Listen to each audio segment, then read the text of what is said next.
Hello everyone, welcome back to another 3ds Max modeling tutorial from Hanora 3D. Today, through this video, I am going to share some simple modeling tips and techniques for creating a prism shape model.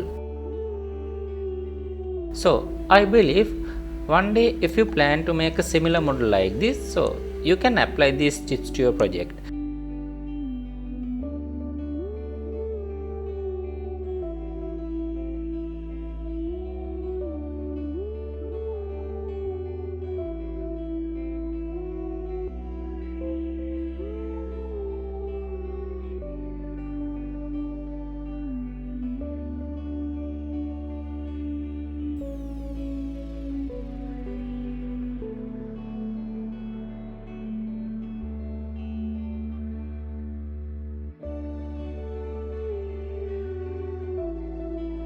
Especially in this part, let's focus on creating a simple model as a single object.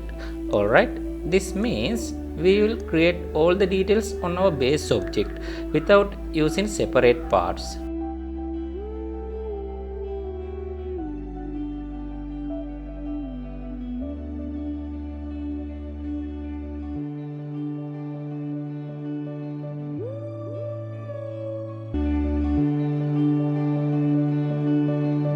However, it's important to consider the level of details required.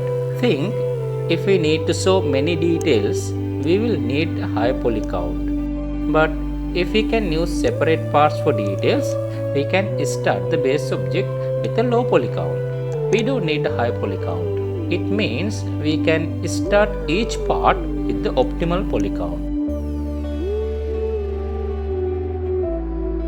Keep in your mind, a low poly count can be helpful for managing and controlling the mesh, especially when working with complex shapes.